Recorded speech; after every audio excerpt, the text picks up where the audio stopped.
오늘은 특세 첫날 십자가로 돌아가라 예수 복음.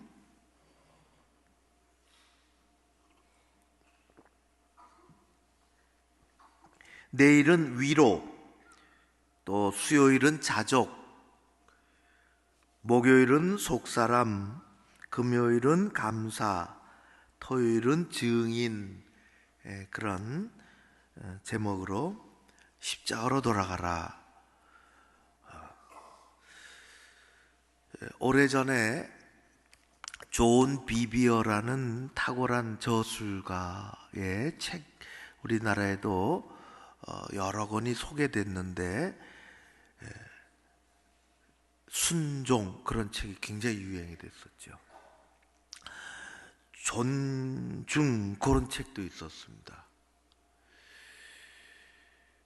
누구를 존중한다는 것은 참 그 마음부터가 먼저 좋습니다.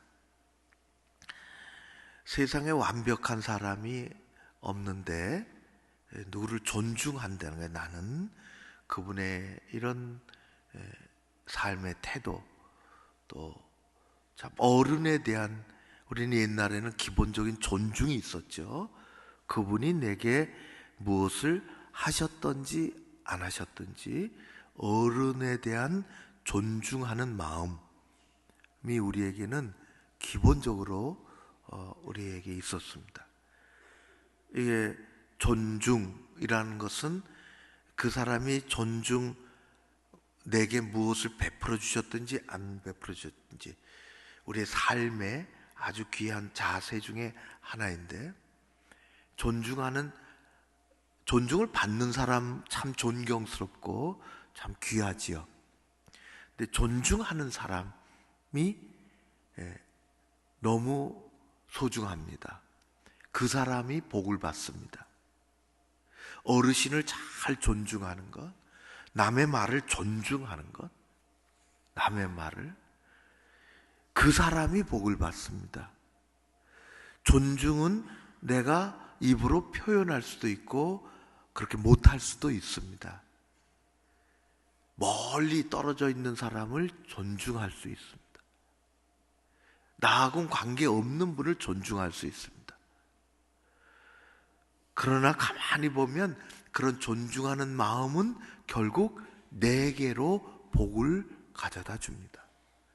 그 사람의 인품이 참 좋든지 좋아지든지, 존중하면서 무엇을 배우든지, 인생의 좋은 방향을 배우든지, 절대로 존중하지 않으면 좋은 것을 배우기가 어렵습니다.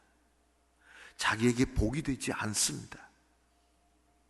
남의 말을 걷어차고 그리고 남의 말을 존중히 여기지 않으면 그 사람은 세상 어디 가도 교훈을 받고 지혜를 얻고 배우고 인생에 더 나은 것을 이렇게 받아낼 수가 없습니다.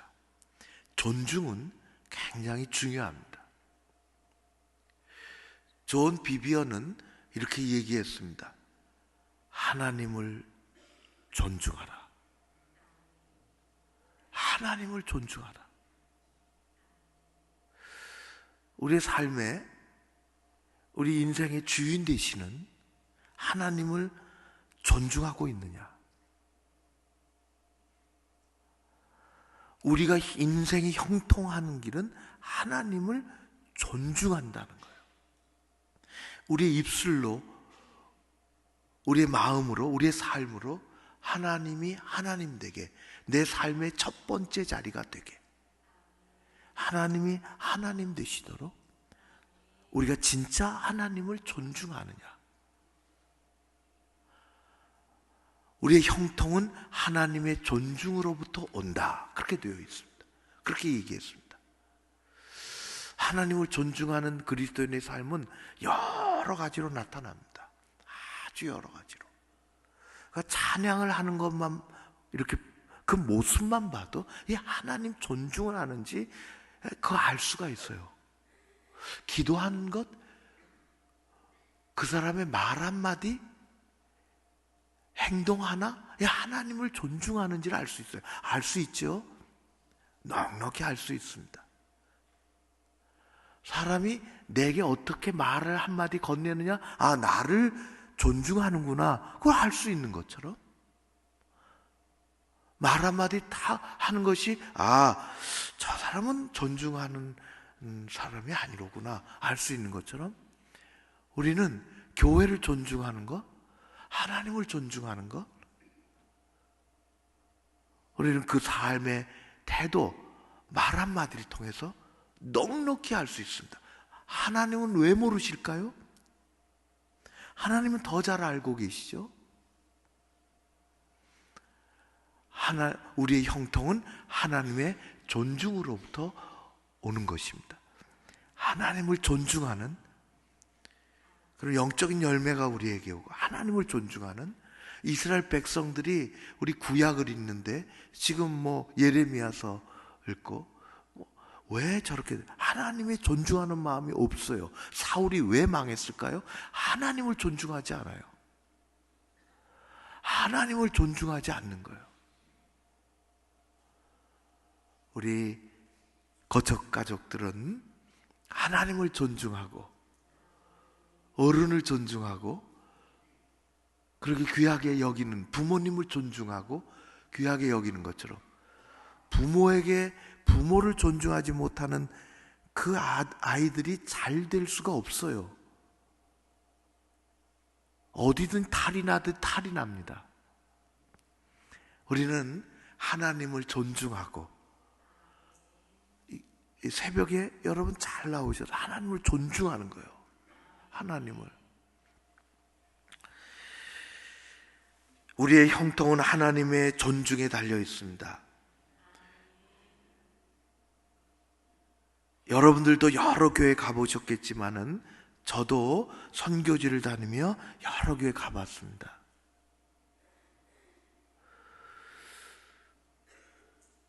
선교지 이 몽골에, 또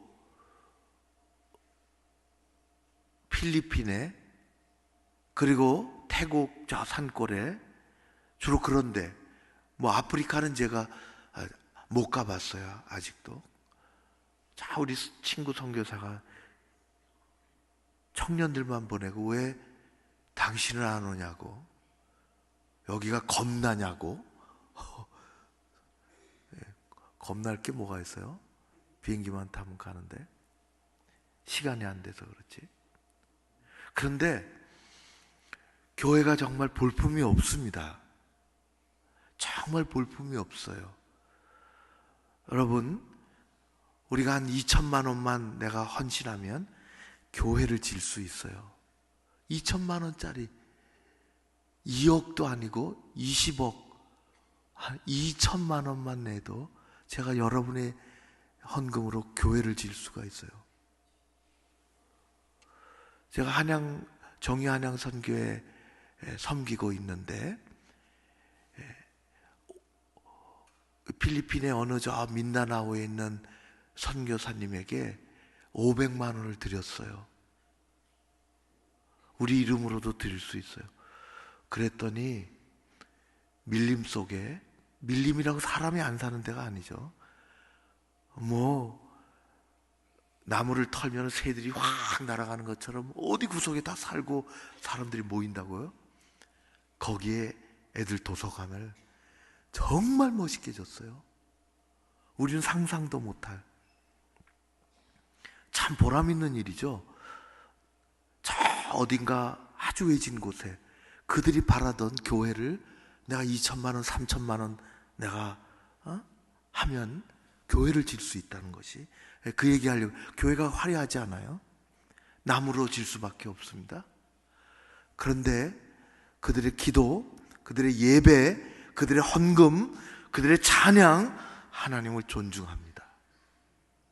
하나님을 존중하는 그곳에 기적이 일어납니다. 기도의 응답이 있습니다. 행복하고 만족하고, 우리는 다 갖춰진 속에서 뭔가 이게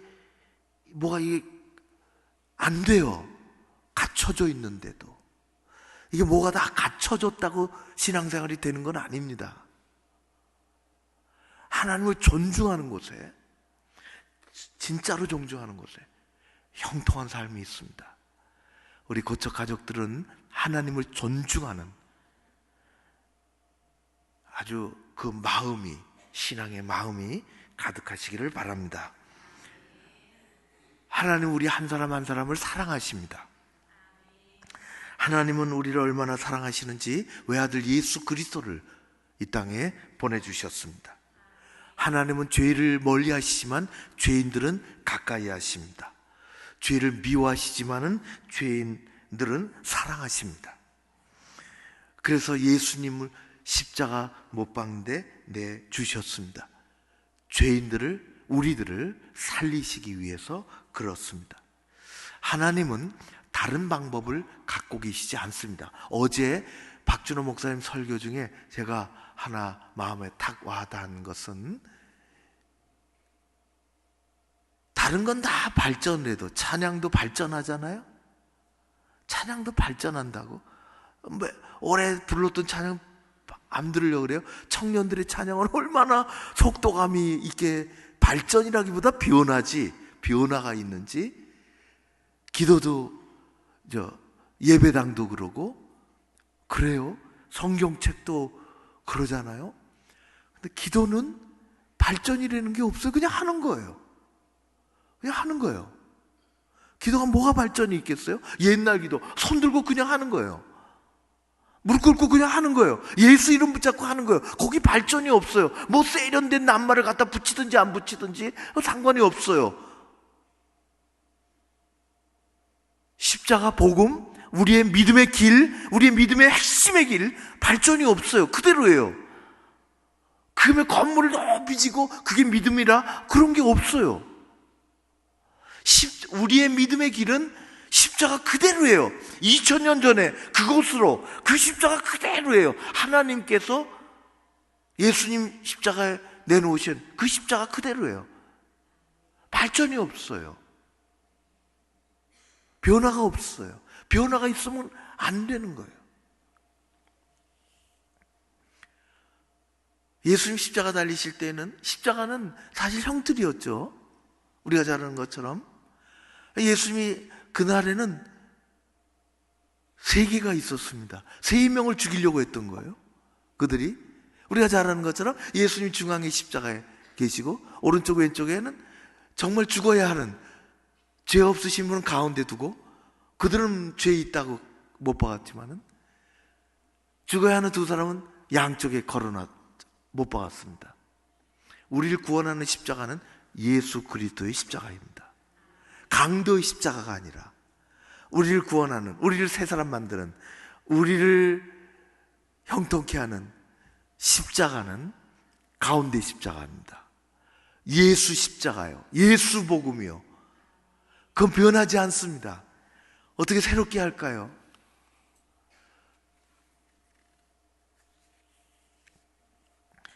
십자가 복음입니다. 변하지 않습니다. 성경은 십자가에 미련한 것으로 그렇게 했습니다. 우리의 십자가는 변하지 않습니다. 예수님이 달리신 십자가, 우리를 구원한 십자가, 우리를 사람 그리스도인으로 살게 하는 십자가, 우리에게 용기를 주는 십자가, 우리를 위로하는 그 십자가, 그 십자가는 다른 십자가가 없습니다. 예수 그리스도 십자가입니다. 오늘 사도 바울이 갈라디아 성도들에게 영적인 위기가 왔음을 알았습니다. 그래서 이 한 주간의 주제는 십자가로 돌아가라는 것입니다. 십자가로 돌아가라. 각자의 십자가로 돌아가라. 예수 십자가로 돌아가라. 변하지 않는, 변할 수 없는, 어느덧 변해버린, 우리의 믿음이 변해버린, 하나님의 존중을 잃어버린,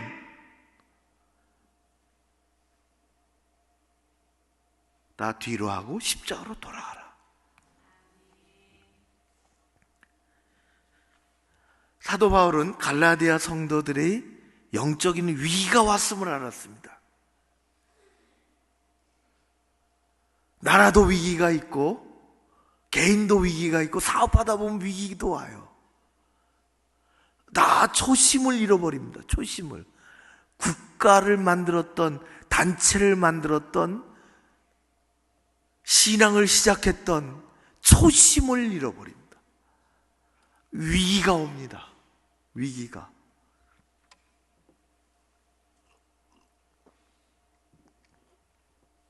임직받았던 초심을 잃어버립니다.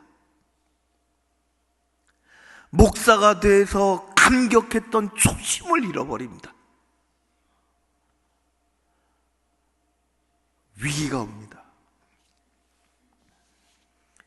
갈라디아 교회에 딴소리 하는 사람들이 생겼습니다. 딴소리 하는 사람. 그래서 딴소리하고 돌아다니는 거예요.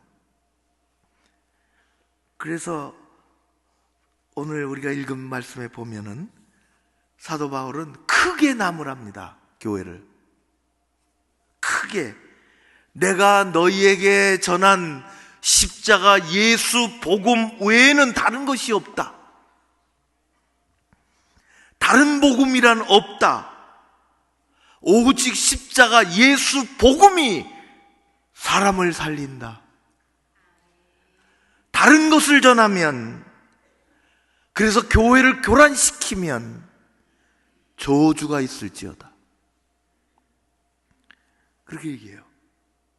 굉장히 강하죠. 저주라는 말을 2번이나 씁니다. 며칠 전에 제가 교회에 들어오니까 사무장님이 낮에 신천지 사람들이 3사람이 왔다 갔대요. 로비에서 사무장에게 명함을 주고 신천지라고 밝히고 광명교회에 다닌다.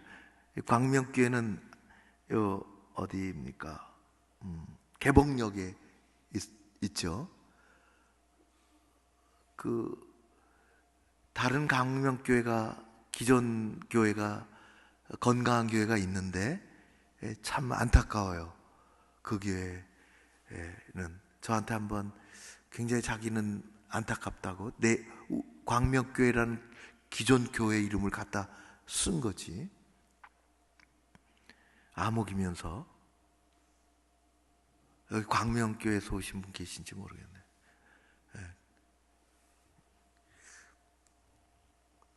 그러면서 막 이제 사무장님한테 따지는 거예요. 그 신천지 2단 교회가 왜 이 교회는, 우리 교회죠, 왜 이 교회는 곳곳에 신천지 출입금지라고 붙였냐? 그거 떼라.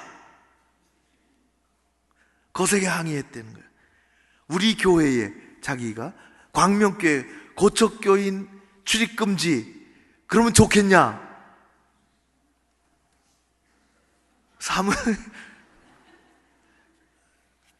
사무장님이 그 맘대로 해라. 아주 말을 잘했어요. 씩씩거리더니, 때를 쓰더니 다시 오겠다 그러고 갔다는 거예요.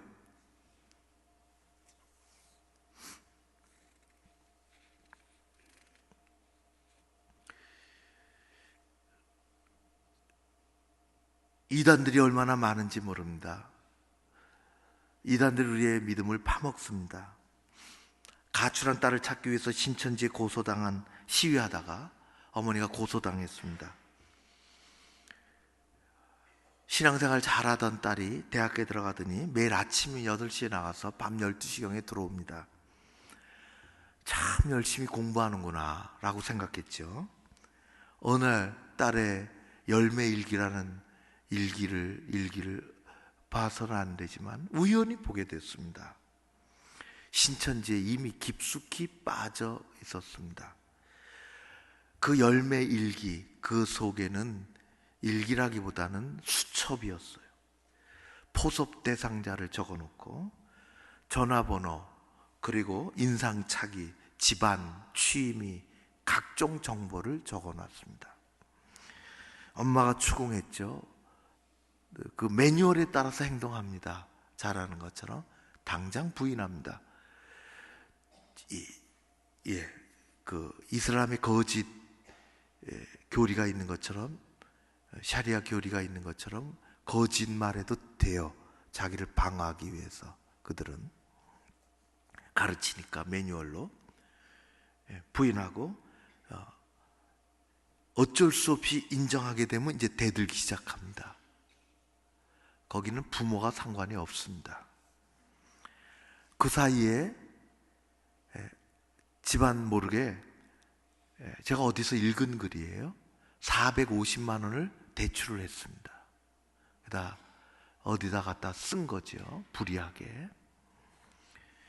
각본대로 행동합니다. 그런 게 자꾸만 들춰지면 거칠어지고 대화가 끊어지고, 언제 어느 순간에 짐 꾸려서 도망가는 게 아니라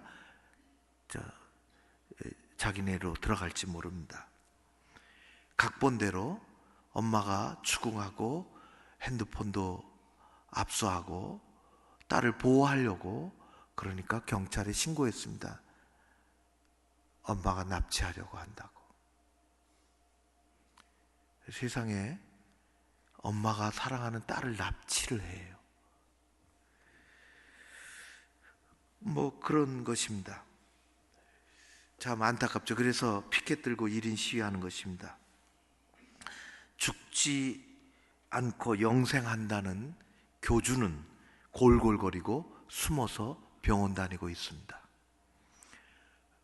교주는 언제고 죽습니다. 재산 싸움이 그 뒤에는 남아 있습니다. 가엾은 방황하는 영혼들이 갈 길을 몰라 그들의 인생을 다 망쳐버리고 가족도 해체시키고, 그리고 인생은 그렇게 끝나는 것입니다. 돌아오면 큰 은혜죠. 건강한 몸에 스며드는 암세포처럼 신천지는 건강한 교회를 파고들고 한 개인의 영혼과 가정을 무너뜨리는 암적인 존재입니다. 적절하게, 적당히, 나 가까이 아는 사람이니까 큰일 납니다. 우리 교회에서 큰일 납니다. 저는 1%도 용납이 할 수가 없습니다. 내 옆에 있는데 가려주는 것, 그것은 대단히 위험한 일입니다. 우리는 우리의 신앙이 다른 사람에 의해서 파괴되지 않도록, 내 안에 다른 것으로 파괴되지 않도록. 노트북이 집에 있는데 좀 이상해요. 망가진 것 같지 않은데 잘 안 돼서 제가 교회로 가지고 와서 좀 봐달라고 하려고 그것을 가방에 넣고 들고 교회로 와서 이제 교회 도착기도 하고 가방을 열어서 노트북을 꺼내려고 그러는데 노트북이 없어요. 아니, 그거 작은 것도 아니고 큰 노트북이 없어요. 보니까 노트북을 가지고 오려고 그랬는데 노트북은 두고 노트북 케이스를 갖고 온 거예요. 근데 무게도 안 느껴져가지고 참, 노트북을 갖고 와야 되는데 노트북 케이스를 갖고 왔어요. 노트북 케이스가 중요하지 않습니다. 노트북이 중요합니다. 껍질이 중요하지 않습니다. 알맹이가 중요합니다. 알맹이를 잃어버린 신앙생활은 이게 껍질입니다.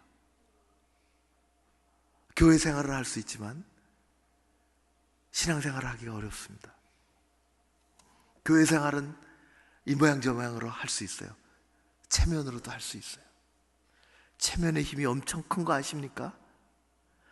사람에게 체면의 힘이 있어요. 우리나라는 특별히 그거로 교회 생활을 할 수 있습니다. 우리는 예수 복음을 놓치지 말아야 할 줄로 믿습니다. 가짜의 달콤한 유혹에 넘어가지 말아야 할 것입니다. 내가 곧 길이요 진리요 생명이니 나로 말미암지 않고선 아버지께로 올 자가 없느니라 말씀하셨습니다. 베드로가 깨달았습니다. 그는 십자가를 지나고 그는 부활을 경험하고 변하여 새 사람이 됐습니다. 진짜 베드로가 된 거죠. 그래서 베드로전서와 베드로후서는 복음서의 베드로와 다릅니다. 존경스럽습니다. 베드로는 사도행전 4장에서 이렇게 얘기합니다. 다른 이로서는 구원을 받을 수 없나니 천하 사람 중에 구원을 받을 만한 다른 이름을 우리에게 주신 일이 없습니다. 할렐루야. 베드로 한 말입니다. 베드로가 얼마나 귀한지 그렇게 얘기해요. 며칠 전까지만 해도 안 그랬는데. 다른 복음은 한 영혼을 무너뜨리고 허물어뜨리고 아름다운 우리의 인생을 고통과 후회 속으로 빠져들게 합니다. 그러나 하나님이 주신 복음, 십자가로 돌아가는 것, 부활을 체험하는 것, 우리의 삶의 새로운 생명력을 누리는 것, 예수 복음, 그것은 우리의 삶과 우리의 인생을 아름답고 소중하게 만듭니다.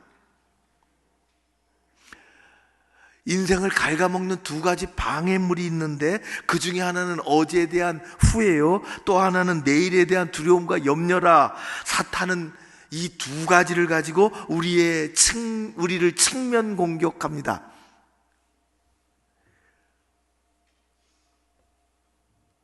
그러나 십자가는 해체시켜요.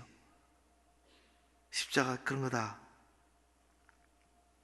우리 동네에도 지금은 제가 못 봤는데 모르겠어요. 어디 구석에 있는지. 옛날에는 점치는 집이 우리 동네에도 있었어요. 뭐 이상한 깃발 좀 새카맣게 된 깃발 내려가 걸고 말이지. 점집에 간 적이 있어요. 점치려고 간 게 아니라 전도지 주고 전도하려고 갔습니다. 주로 컴컴하잖아요. 사람이 미래에 대한 두려움과 이게 있어서 그런 거예요. 미래에 대한 두려움과 염려 참 기가 막히죠. 예수점도 친답니다. 참 유혹이 세상에 얼마나 많은지 몰라요. 이 점집에 가면은 점쟁이가 이렇게 딱 앉으라고 그러면 아이고 내가 얼굴을 보니까 참 어려움이 참 많으시군요. 그럼 속으로 그런데는 이분이 나하고 만나본 적도 없는데 어떻게 아냐고 속으로 이야 정말 들은 대로 신통하구나 방통하구나 그렇게 그딴 말은 나도 할 줄 알겠네. 아니 점집에 간 사람이 기쁜 일이 있어서 갔겠어요? 무조건 첫 마디는 이야 무슨 어려운 일이 많으시군요. 많으니까 왔지. 아니 의사 선생님이 어디가 아프세요? 첫 마디 아니에요? 의사 선생님이 첫 마디 어디가 아프세요? 야 이분은 신통하고 방통하구나. 내가 한마디도 안 했는데 아팠으니까 왔지. 의사 앞에 순 거짓말이 유혹. 의사가 거짓말이 아니라 순 유혹이에요. 우리를 유혹하는 것이 얼마나 많은지 모릅니다. 영적인 것뿐만 아닙니다. 제가 신천지 얘기하고 점집 얘기했지만 영적인 것만 있는 건 아닙니다. 이 세상이 많은 것들이 우리의 하나님 존중을 무너뜨리는 많은 유혹들을 하고 있습니다. 핑계도 있어요. 게으름도 있어요. 합리화도 있어요. 십자가로 돌아가기 전에는 자꾸 그런 일이 우리 가운데 생기는 것입니다. 십자가는 사탄은 우리 과거에 대한 후회를 가지고 우리를 흔들고 미래에 대한 두려움과 염려를 펼쳐놓고 먹구름을 우리 가운데 보내고 우리를 그렇게 공격하지만 하나님 우리 예수 그리스도 우리 주님의 십자가는 미래의 모든 것을, 과거의 모든 것을 내려놓으면, 회개하면 그 모든 후회와 고통과 아픔 다 완전하게 치료해 주시는 하나님의 능력이 됨이라. 그렇게 말씀하셨어요. 미래에 대한 두려움, 염려, 내일 일은 난 모르지만, 우리는 죽어 천국에 갈 것을 알고 있지만 그래도 내일 펼쳐질 일을 알 수 없어. 그러나 우리는 모든 것을, 염려와 두려움을 십자가 아래 내려놓고 우리 주님 이끄시는 대로 우리 주님 앞에 맡겨주신 일을 충성하며 살아가는 것, 그것이 그리스도인의 본분이요, 그것은 예수 복음의 핵심입니다. 십자가로 돌아가는 것입니다. 후회가 있으면 십자가로 돌아가서 하나님 앞에 내려놓고, 아픔과 낙심이 있으면, 생기면 십자가로 돌아가고, 두려움과 염려가 먹구름이 되어 우리 가운데 몰려오면 우린 십자가로 돌아가고, 예수 십자가 복음, 그것이 우리의 신앙의 길을, 우리의 삶의 길을, 우리의 인생의 길을 여는 열쇠요, 하나님이 주신 큰 은총의 삶인 것입니다.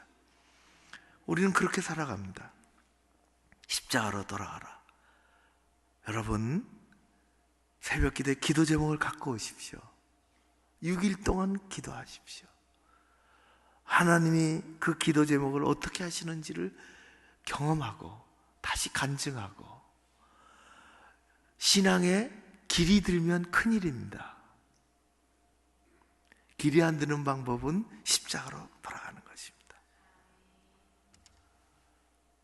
하나님께서 6일 동안 역사하시고 우리를 새벽에 깨워주시고 기도에 응답하시고 나를 고치시고 나를 새롭게 하시고 허전했던 것들을 채워주시고, 우리 한 사람의 영혼을 위해서 기도할 때 그 사람의 마음이 열리고 하나님의 일을 만나고 추구하고, 그것이 교회 대세가 되고 사람의 목소리가 대세가 아니라 어떤 사람의 불평이 사람을 쓰러뜨리는 것이 아니라 하나님의 일이 대세가 되고 교회를 교회답게 만들 줄로 믿습니다. 십자가로 돌아가는 것, 하나님의 은혜가 오늘 하루도 살아가는 여러분들 모두 가운데 가득하시고, 좋으신 우리 아버지 하나님, 하나님께서 필요한 것들을 채워주시고 은혜 가운데 살아가도록 그 길을 인도해 주실 줄로 믿습니다. 오늘 하루 승리하시기를 바랍니다. 십자가 붙잡고 승리하시기를 바랍니다. 하나님 아버지, 고맙고 감사합니다. 날씨가 갑자기 많이 추워졌습니다. 엄마 손 붙잡고 아빠 손 붙잡고 우리 어린 아기들이, 어린이들이 나왔습니다. 졸렵지만 이렇게 나왔습니다. 아빠가 어떻게 기도하고 엄마가 왜 새벽 기도에 오는지 지금은 다 알지 못하지만 우리 아이들은 나중에 그것을 깨닫게 될 것입니다. 저들에게 안수하시고 우리 아이들 건강하게, 청묘하게, 바르게, 예쁘게, 멋있게 하나님의 은혜의 옷을 입으며 커가게 하여 주시옵소서. 우리가 새벽을 깨워 이렇게 직장 가기 전에 나왔고 가정일 하기 전에 나왔으며 세상 소식 접하기 전에 좋은 소식, 복음을 접하고 있습니다. 아버지께서 이 자리에 함께 하시고 한 사람 한 사람 어루만져 주시고, 다른 복음은 없사오니 예수 십자가 부활의 그 복음으로 우리가 넉넉히 승리하며 살아갈 수 있게 하여 주시옵소서. 주님께서 6일 동안의 기도 제목을 우리가 가지고 나올 터인데 그 기도를 들어주시고 함께 해주시고 놀라운 간증들이 일어나게 하여 주옵소서. 우리 아버지께서 우리 교회를 사랑해 주시고, 하나님 아버지, 세상이 얼마나 어려운지 이런 세상 가운데서 교회가 교회로 존재한다는 것이 얼마나 힘든 일인지, 우리를 통해서 하나님이 계획하신 좋은 교회가 이루어져 가게 하여 주옵소서. 우리가 그 밑거름이 되게 하여 주시옵소서. 예수님 이름으로 기도하옵나이다. 아멘.